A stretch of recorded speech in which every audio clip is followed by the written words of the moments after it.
Welcome to Easy Stories in English, the podcast that will take your English from okay to good and from good to great. I'm Ariel Goodbody, your host for this show. Today's story is for intermediate learners. The name of the story is The Raven's Heart. Okay, I'll just explain some words that are in today's story. A raven, R-A-V-E-N, is a black bird with a big black beak, B-E-A-K, a big black nose. Ravens are very intelligent. For example, they can tell each other about where to find food and can learn to talk.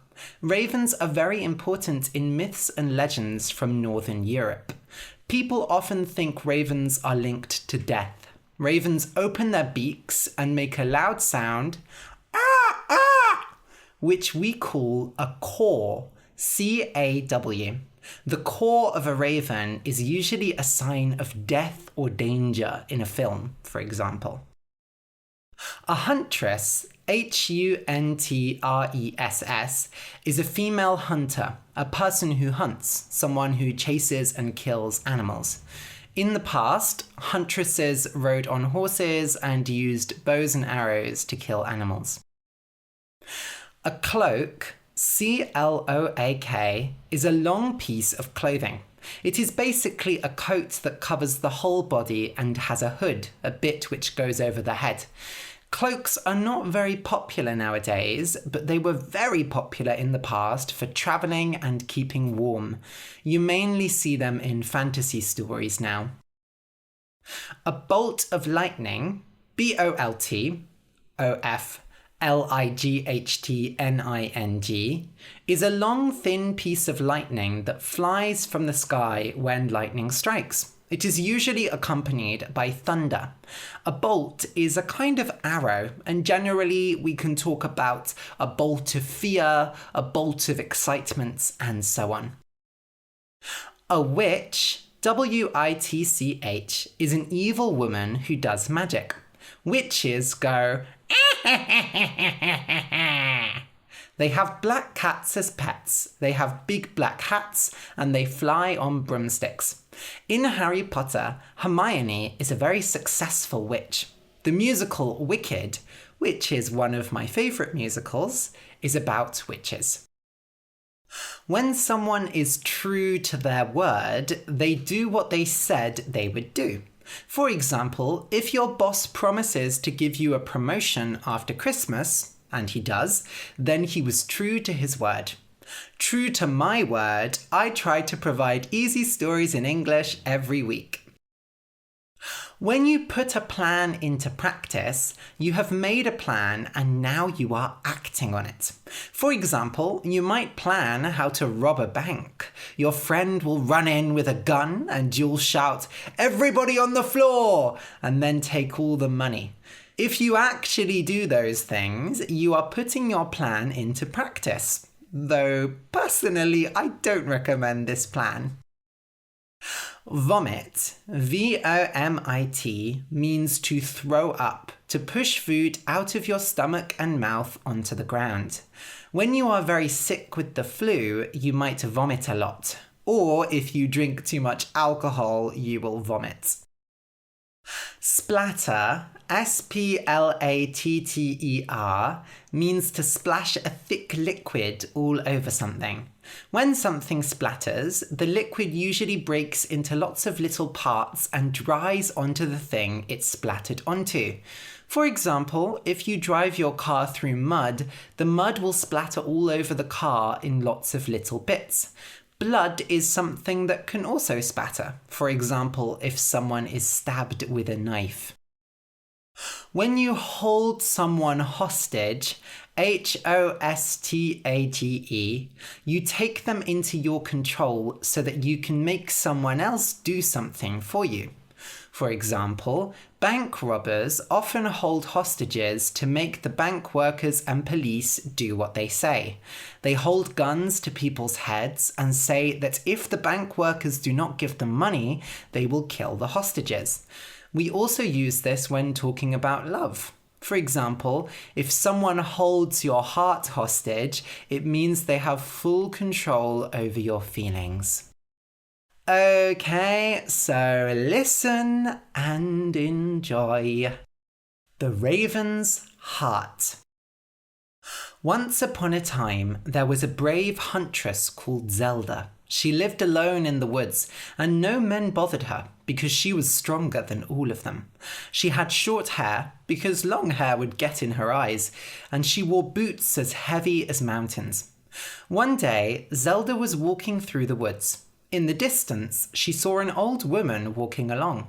She had an old, worn cloak, and she looked like she was lost. Zelda decided to help her. "Good day, kind lady," said Zelda. She knew to always be friendly to strangers, even if they were not friendly to her. "You look like you could use some help." The old woman turned around and hissed, "I require the help of no man. In fact, I can't even bear to look at one. Take this." The old woman threw up her hand and a bolt of lightning shot out. Zelda jumped to the side and the lightning hit a mushroom, which turned green and started making rabbit, rabbit noises. "Whoa!" said Zelda. "Good thing I'm quick. Do you do that to every man you meet? I should mention I'm a woman." "Oh," said the witch, looking very embarrassed. "Please forgive me. You do look like a man. I know. I have no time for thin arms and long dresses, I'm afraid. I'm a huntress." The witch came up to Zelda and held her arm. "Wow, look at the muscles on you. Ooh, you're going to make some girl very happy, you know. I am sorry for what I did. You must not think that all witches are bad. I've simply grown tired of men bothering me in the woods when I'm trying to collect mushrooms and plants for my magic. Let me do something for you in return." She turned around and pointed into the trees. "Walk 1 mile in that direction and never turn left or right. You will come to a place where 7 ravens sit in the trees, holding an old cloak between them. Shoot the cloak, and your bullet will strike one of the ravens. Take the raven's heart and swallow it whole. The cloak will be yours.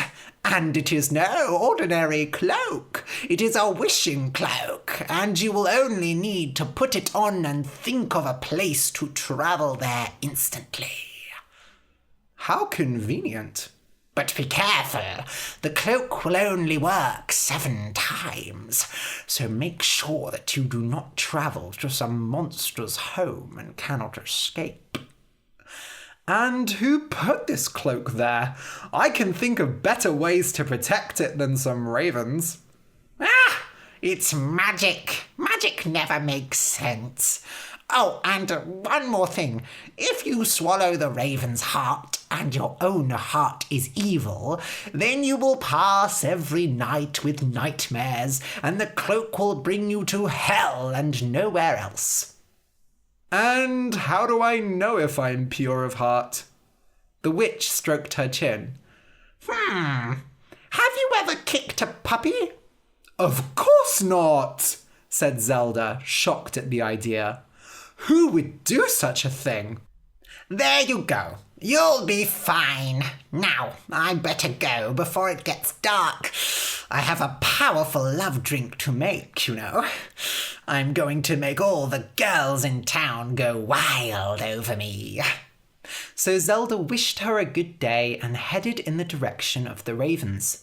She was a little scared of the whole thing, and Ravenheart had to taste disgusting, but her curiosity had always been greater than her common sense. And true to the witch's word, she found the 7 ravens holding the old cloak. "Sorry, old bird," she said as she aimed her gun and fired. Even though she aimed right at the cloak, the bullet flew and struck one of the birds, knocking it to the ground. The others cawed nastily and flew away. Zelda approached the raven and gulped.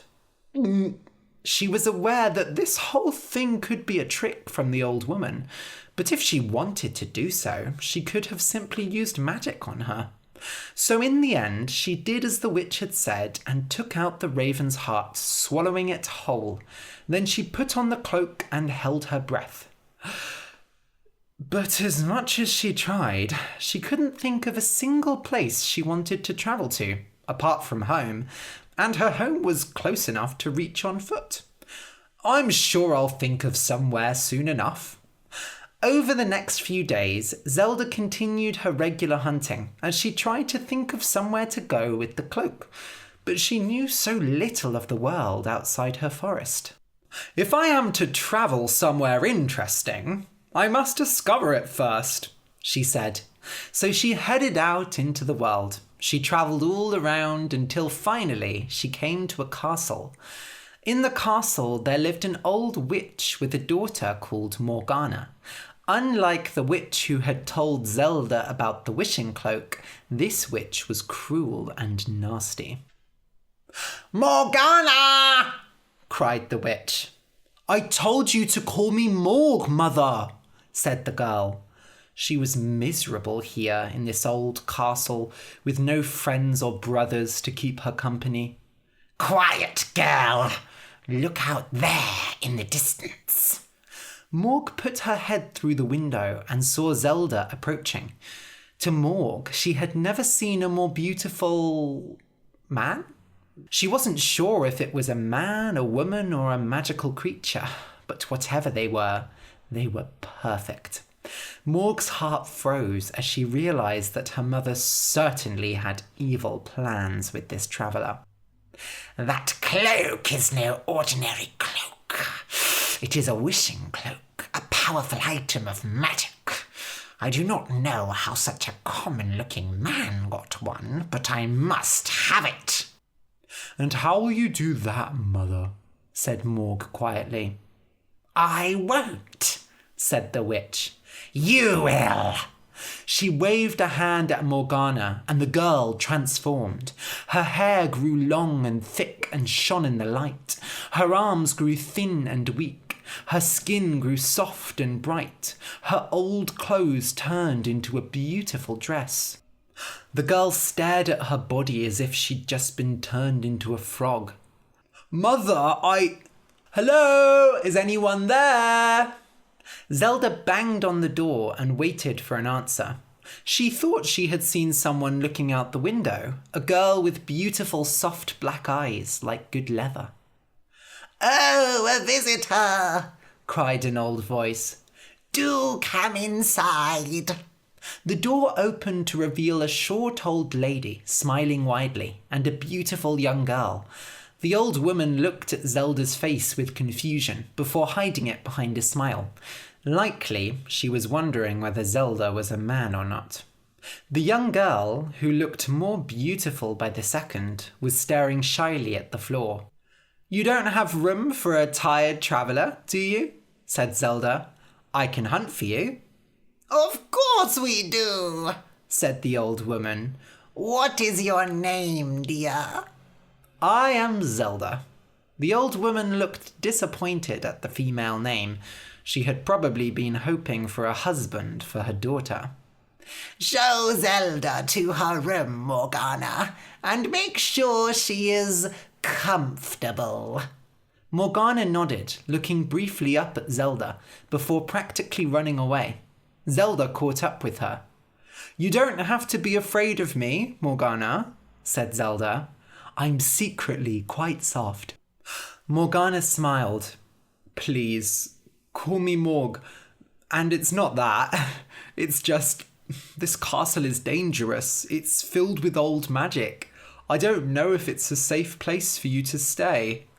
"I can handle a bit of magic. A few months ago, a witch tried to turn me into a frog, and I got out of that situation quite nicely. Although I had to eat a raven's... Well, let's just say it went well." Morg raised an eyebrow. "Then perhaps you do belong here." Zelda laughed dryly. "I'm not sure I belong anywhere, though this place has a certain beauty to it that I find very attractive. Morg blushed and pushed open a door. Here is your room. Don't worry if it's a bit cold now. The fires light themselves at night. Old magic. And who put it there? Said Zelda, leaning against the doorframe and showing off her muscles. It was there when we arrived, said Morg, staring at Zelda's arms. As much as I'd like to stay here and talk to you all day, I should give you time to unpack. And the girl ran away before Zelda could say another word. Over the next few days, the huntress spent almost all her time with Morg. Beneath the girl's magnificent appearance, there was a warm heart. And although she had looked quite delicate at first, Morg had no trouble helping Zelda with her hunting, even cutting apart animals herself from time to time. Zelda was surprised. She hadn't met girls like that before, girls like her. She liked it. How do you eat normally? I mean, when I'm not here, said Zelda. I know you have a vegetable garden, but still. We don't eat much, said Morg, avoiding Zelda's eyes. It was strange. The old woman didn't seem to do much all day apart from sit around, read books and make soup like an old granny, and Morg was very happy to spend all her time with the huntress. Just how did they live normally? Zelda kept asking, but eventually gave up as Morg refused to answer her questions directly. Besides, she was much more interested in getting to know the girl, getting closer to her. She found she could tell her all kinds of things she had never admitted to anyone. Come to my room tonight, said Morg one time. We will drink and make ourselves comfortable. Now it was Zelda's turn to blush. And yet, why did Morg look so serious all of a sudden? The truth was, Morg was terrified. Tonight was the night when she would put her mother's plan into practice. For weeks she had been trying to hide the truth from her, but the old witch had found out about the conversation where Zelda had mentioned a raven, and quickly found a passage about raven hearts in one of her old books of magic. Now that she knew how to take control of the wishing cloak, there was no stopping her. Morg had often tried to fight back against her mother growing up, but it had never ended well. Even though Morg was strong, she had no magic, and her mother had hurt her in ways she could never undo. And if Morg went too far, the witch wouldn't hesitate to kill her, or worse. So Morg had no choice but to betray Zelda, a woman who she felt strongly for. She reminded herself that Zelda did not know the real her true body that was hidden under the witch's magic. Would she love her if she did? Over the past few weeks, Zelda had made comments about Morg's beauty, and each one felt like a knife to the heart. No, Zelda could not love a girl like her. That night, Morg and Zelda sat on her bed and drank beer, but only Zelda's had any alcohol in it. Slowly, the great big huntress got more and more drunk, until she was practically shouting and laughing at any small joke that Morg made. I think I should stop, said Zelda, when she almost broke a table while making a joke. Just one more, said Morg, smiling falsely. She went and brought Zelda another drink, but this one was different. It was mixed with magic, and it would have a much stronger effect. And indeed, as soon as Zelda took a drink from it, her face turned purple. Oh God, I'm gonna... Morg quickly pulled a bucket from under the bed, which Zelda threw up into. She vomited and vomited, and a nasty smell filled the room. Morg felt sick and guilty, and wished she could stop it. It sounded like Zelda was going to vomit her lungs out. She felt a sudden bolt of regret. Why had she followed her mother's plan? She had taken her abuse before and survived, hadn't she? Finally, after several horrible minutes of coughing, a small red thing, the raven's heart, fell out of Zelda's mouth and into the bucket, and the huntress stopped vomiting. Morg quickly hid the heart in her dress and said, Let me get you some water, you poor thing. She stepped out of the room. Her mother was waiting nearby for her to give her the heart. But Morg had a sudden idea. She took a deep breath and swallowed the heart herself. "You stupid girl!" hissed the witch, running at her from around the corner. "I was supposed to swallow the heart. Now the wishing cloak belongs to you." "And so it should. It is for one of pure heart, isn't it? I will leave here with Zelda, and you can do nothing to stop me." For a moment, the witch looked panicked. Zelda didn't know why she needed the cloak, but clearly it was a matter of life or death for her. But then a nasty smile passed over her face. "You love the woman, but if you leave me, she will die. Each night I have placed one of my hairs into her food, and now her body is connected to mine by magic. The moment you betray me, I can kill her." Tears fell from Morg's eyes. "Please, Mother, anything but that. Hit me, use magic on me, but don't touch Zelda." "Pah!" the witch spat. "I wouldn't lay a finger on you, not while your handsome huntress is around. No, you will do as I say, and I will let her live." "I'll do anything. Tell me." And the witch did. The next day, Zelda woke up in Morg's bed with an awful headache. Morg was staring out of the window, looking as sad as a storm cloud. "What's wrong, dear?" said Zelda, going and putting an arm around her. "I hope I didn't say anything nasty last night." "No, it's just that I wish to get away from here." "Where do you want to go? I can take you anywhere in the world." Zelda hesitated and then said, "My cloak is magic. It really can take us anywhere. So do not be sad. Let us go somewhere beautiful." Morg stared into Zelda's eyes, unable to hide her amazement at the woman.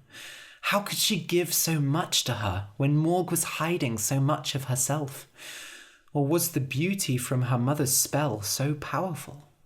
She bit her lip. "There is only one place I wish to go. It is a land not far from here, where all kinds of mysterious plants and flowers grow. I have heard all about their beauty, and nothing would make me happier than to see it." "Your wish is my command," said Zelda, putting the wishing cloak around the two of them. She closed her eyes and thought hard about this strange land, and for a moment nothing happened. Then Morg murmured, "Oh right, I have to." And the next moment Zelda opened her eyes and they were far away in a land of strange plants and flowers. Except this was not the place of beauty Zelda had imagined. The plants were red, purple and yellow, dangerous colours, and they smelled of poison and death. She held Morg tightly to her chest, worried something might jump out and try to attack the girl. Morg sighed. "As much as I love your touch, we have no need to be afraid. I know where we are going." She moved out of Zelda's arms and led the way, running ahead. Zelda was surprised, but followed her. "Here," said Morg, holding up a plant she'd just picked out of the ground. "This is the reason I wish to come here. Legends say that this plant will bring endless happiness to those who eat it." Zelda laughed. "Morg, this is all very strange. Do you really believe—" But before she could finish, Morg had jumped forward and kissed her. Zelda was shocked. Despite the girl's soft appearance, her body felt firm and strong beneath her, and her lips tasted of excitement and danger, of the hunt. "Please, Zelda," said Morg, tears in her eyes. "Do it for me." And there was no way that Zelda could say no to that. She ate the plant and fell to the ground.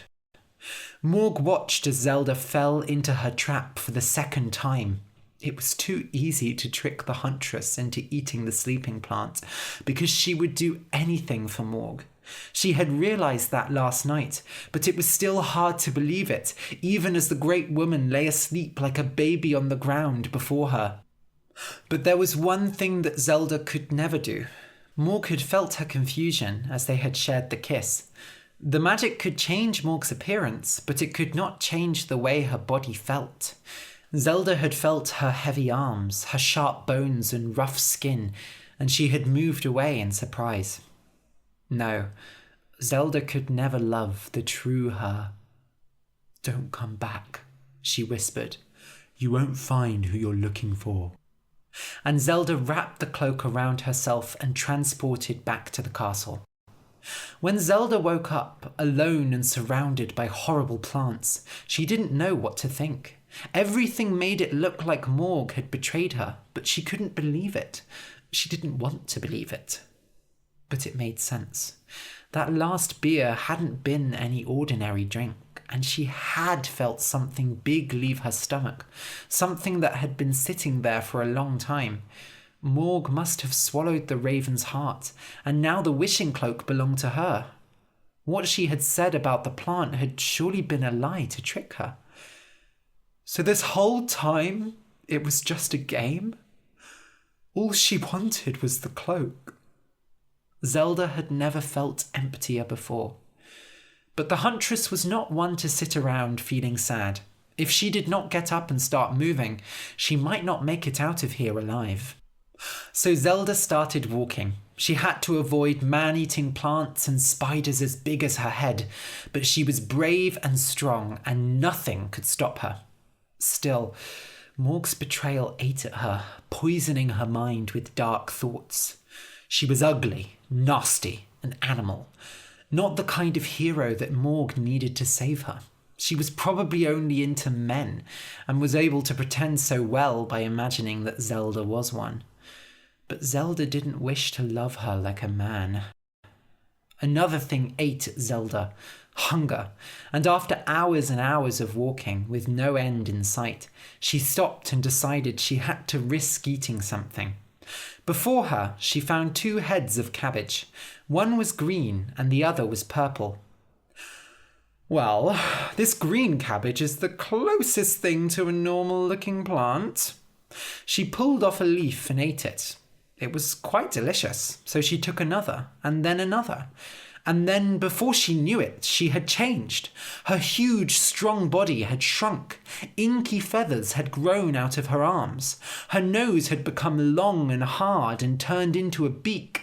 When she opened her mouth, no words came out, but a loud caw.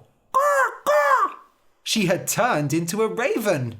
For a few minutes, Zelda flew around, panic filling her. She felt lost and weak, and the flight of her new body felt both exciting and terrifying. Was this how it felt to be inside another's body? She had always been big and strong, and she hadn't realized how awful it could feel to be small. Finally, she landed by the purple cabbage. An idea came to her, and she hoped it would not lead to further damage. She pulled off a leaf of the purple cabbage with her beak and ate it. And then her beak turned to lips, her wings turned to hands, and Zelda cried out in joy. "I'll never complain about being hungry again!" But these cabbages could come in useful, she decided. In fact, she had just the right idea for what to use them for. Instead of walking back, which might take hours or even days, she folded up some of the cabbage leaves, put them in a little bag and tied it around her neck. Then she ate a piece of the green cabbage. She turned back into a raven, the bag of leaves still around her neck, and flew into the sky. Now she could see the whole land below her and the castle in the far distance. It would not take long to reach it by flight, which was good, because Zelda hated the feeling of being inside the bird's body. Her heart shrank in her chest as she approached the place she had once considered a home. Had Morg really betrayed her? The girl had often avoided her questions or looked into the distance with a sad expression. She was hiding something, that was for sure, but Zelda didn't want to believe it was that. Trying to push those thoughts aside, Zelda flew down to the kitchen window where she heard Morg's voice coming. You lied to me! You told me you would help us be together! Ha! cried the old woman. I promised no such thing. Her voice was nastier, crueler than ever before. Of course, thought Zelda. She was a witch. It was so obvious now. I promised you I would not kill her, and I have stayed true to my word. But she'll die out there if we do not help her. Zelda moved carefully so that she could see inside the kitchen, but they would not notice her. Morg looked desperate, her hair a mess, her face red. She wished she could step in and hold her. That is none of my concern, said the witch, pulling the wishing cloak tightly around her. You should be thanking me. Real women do not rely on others for help. They look after themselves. Tonight I will make you cough up the raven's heart, and tomorrow I will leave on my journey. And where are you going, Mother? To make more people's lives miserable? The witch slapped Morg, and Zelda's chest exploded with anger. She had to force herself not to fly in and peck out the woman's eyes. Watch your tongue, child! I'm going to see your father, if you must know. Ever since he left me, he has hidden in some magical land which I cannot reach. Finally, I will have my revenge. Morg held her hand to her cheek, her eyes fixed on the floor. They briefly jumped up to the witch, and she looked like she might kill her.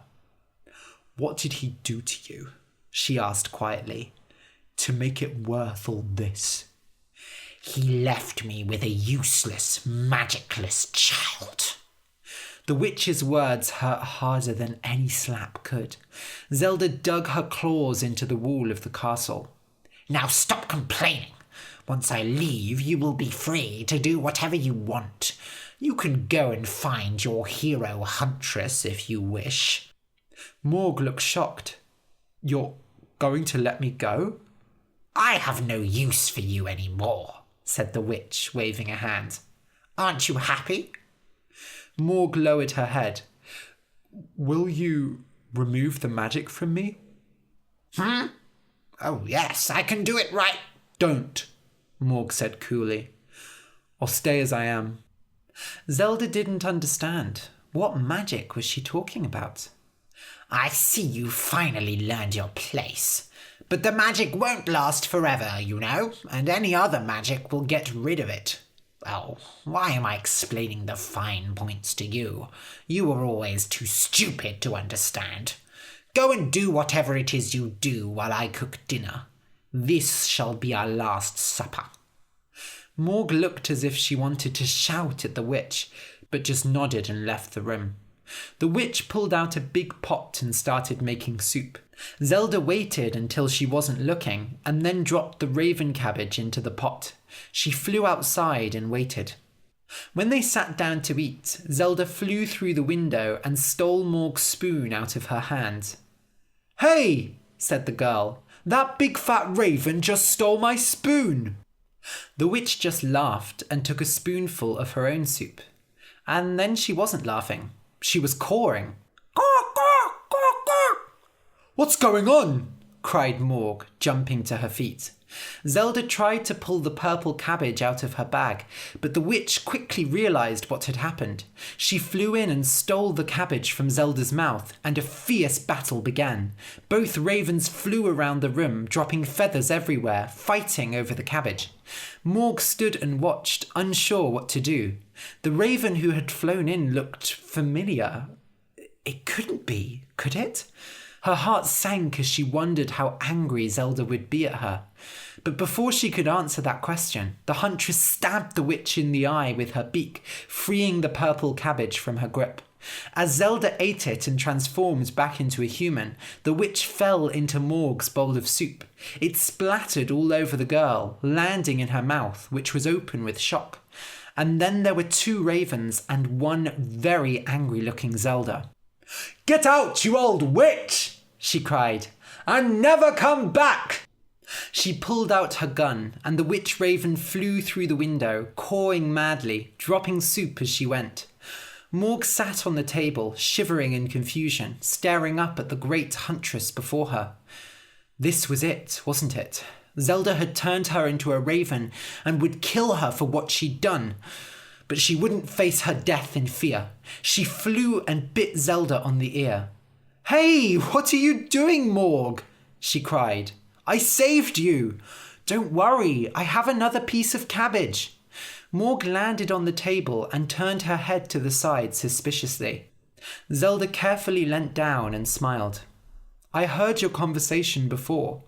She was using you, wasn't she? Don't worry, I don't blame you.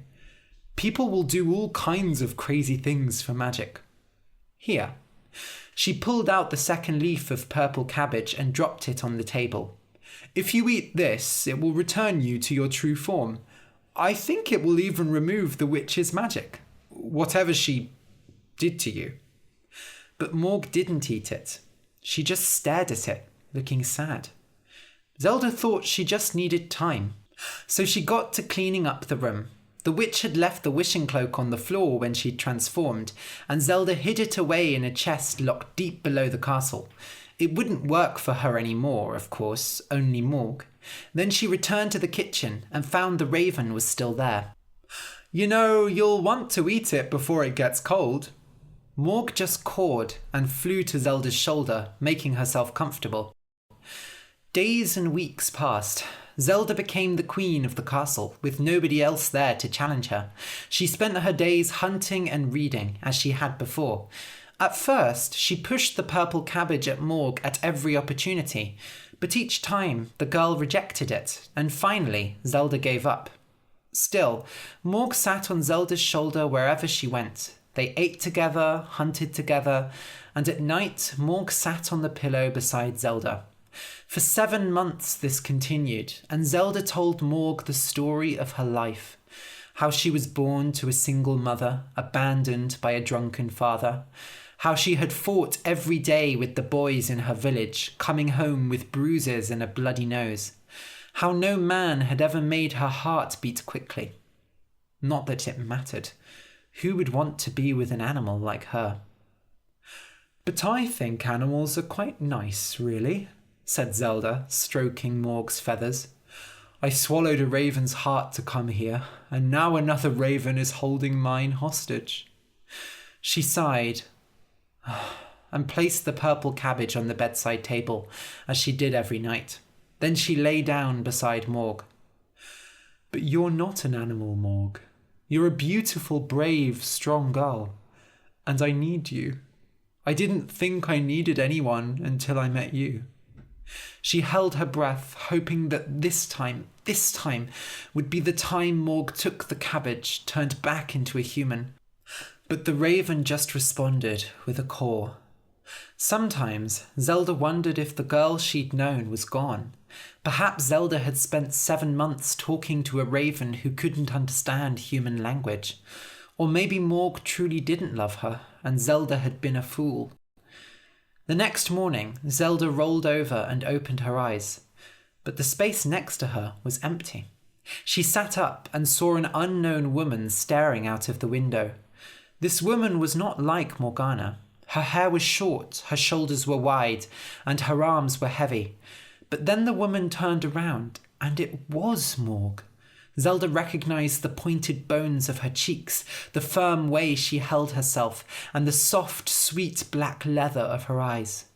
The rest of the girl's face was harder to recognize. It was covered in deep scars, like a well-walked path, and her nose was bent to the side, where it had clearly been broken.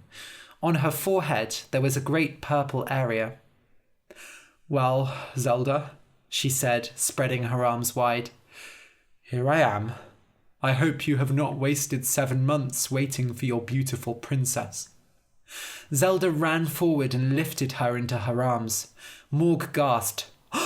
Zelda ran her hands up and down her cheeks, drowning in those soft leather eyes. And what if she's standing right here in front of me? Morg bit her lip. "I lied to you, I betrayed you, and I hid myself from you. Why would you want that?" "Because you have swallowed my heart, and I am yours." Morg's eyes filled with tears. For years, my mother abused me. I was nothing, a useless girl without magic. I was not beautiful enough to win a rich husband, and I could not sew or dance like other girls. All I wished was to hunt and fight, to be strong like you. My mother told me, if you so wish to be a man, let me make you ugly like one.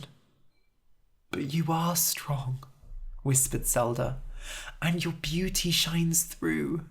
I was never in love with Morgana, only Morg, the strong, brave girl who won my heart.